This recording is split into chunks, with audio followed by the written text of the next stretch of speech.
முதல்வர் திருமாவளவனோட மனதை புரிந்து கொண்டு அதை சரி செய்கிறேன் என்று சொல்கிறாரே தவிர தமிழக மக்களின் மனதை புரிந்து கொண்டு சரி செய்கிறாரா என்று தெரியவில்லை.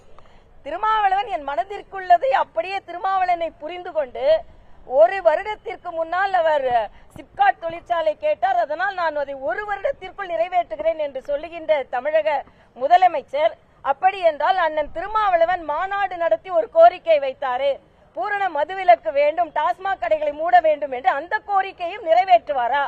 ஆக அண்ணன் திருமாவளவன் மனதிற்கு மிகவும் நெருக்கமானவராக இருந்தால் அவர் சொன்ன இந்த கோரிக்கை எத்தனை நாட்களுக்குள் நிறைவேற்றப் போகிறீர்கள் என்ற ஒரு கேள்வியை திருமாவளவன் அண்ணன் கேட்க மாட்டார்.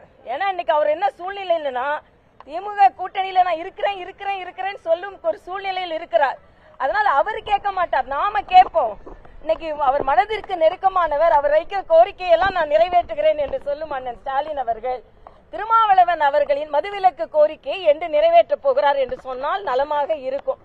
எல்லாவற்றிற்கும் மேலாக சகோதரி கஸ்தூரி அவர்களின் கைது, அவர் தவறான கருத்துக்களை சொன்னார், அதற்கான மன்னிப்பு கேட்டார். ஆனால் அதே நேரத்தில் அவரை ஒரு தீவிரவாதி போல தமிழக காவல்துறை நடத்துவது சரியான நடவடிக்கை அல்ல என்பதும் காங்கிரஸ்காரங்க கேட்க மாட்டாங்க. அவர்கள் மாவட்ட தலைவர், திருநெல்வேலி மாவட்ட தலைவர் கொலையுண்டு இத்தனை மாதங்கள் ஆகிறது, அந்த கொலையாளிகளை இன்னும் கண்டுபிடிக்கல. வேங்கை வயலில் மக்கள் குடிக்கும் குடிதண்ணீரில் மலம் கலந்தவர்களை யாரும் இதுவரைக்கும் கண்டுபிடிக்கல. எவ்வளவோ பிரச்சனைகளில் உள்ள தீவிரவாதி குற்றவாளிகளை கண்டுபிடிக்காமல் கஸ்தூரி அவர்களை தீவிரவாதி போல ஒரு நடத்துவது என்பது நீங்கள் பாராபட்சமாக நடந்து கொள்கிறீர்கள்.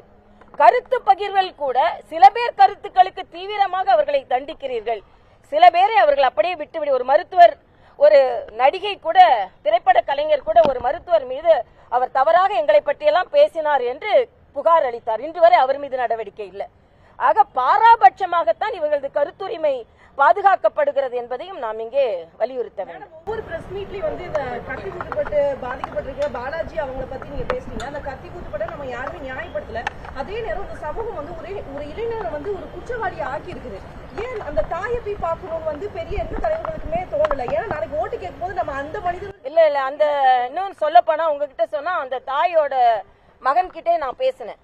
அவருக்கு என்ன ட்ரீட்மெண்ட் எடுத்துக்கொண்டு இருக்கிறார்கள். ஏன்னா எனக்கும் அந்த எண்ணம் இருந்தது. நான் வந்து அந்த தம்பி செஞ்சதை நியாயப்படுத்தவே இல்லை. அந்த தம்பி வந்து நிச்சயமா அவர் வந்து ஒரு ட்ரீட்மெண்ட் எடுத்துக்கிறாங்க. அவங்க அரசாங்க மருத்துவமனை மீது அவர்கள் நம்பிக்கை இல்லாமல் அவர்கள் மறுபடியும் அரசாங்க மருத்துவமனைக்கு வர மறுக்கிறார்கள். ஆனால் அவர்கள் மறுபடியும் அவர்கள் சிகிச்சையை தொடர்வதற்கு நேற்று அவர்கள் தனியார் மருத்துவமனையை அணுகியிருக்கிறார்கள். அவர்கள் சிகிச்சையை மேற்கொண்டு வருகிறார்கள்.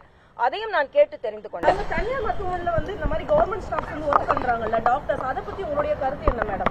இல்ல, இது இப்ப வந்து தெலுங்கானால அது தடை செய்யப்பட்டு இருக்கிறது. அரசாங்க மருத்துவமனையில் பணிபுரியும் மருத்துவர்கள் தனியார் மருத்துவ தொழில் புரிவதை தடை செய்ய வேண்டும் என்ற அழுத்தமான கருத்துடையவள் நான்.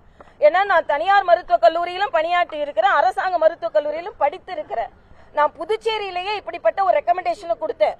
ஏனென்றால் தனியார் அவர்கள் பணிபுரியும் பொழுது அரசாங்கத்தில் அவர்கள் நோய் எல்லா மருத்துவர்களையும் நான் அப்படி சொல்லல, ஆனா மருத்துவர்களின் கவனம் சிதைவுறுகிறது என்று சில நோயாளிகள் சொல்கிறார்கள். இப்ப தெலுங்கானால கூட இந்த திட்டம் கொண்டு வரப்படுகிறது, பல மாநிலங்களில் இது இருக்கிறது.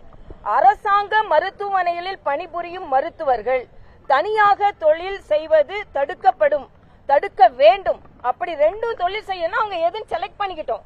ஆனா அரசாங்க மருத்துவமனைகளில் பணிபுரியும் மருத்துவர்கள் அரசாங்கத்தில் மட்டும்தான் பணிபுரிய வேண்டும் என்ற ஒரு திட்டம் வந்தால் இன்னும் அவர்கள் கவனம் முழுமையாக இருக்கும் என்பது எனது கருத்து. நன்றி.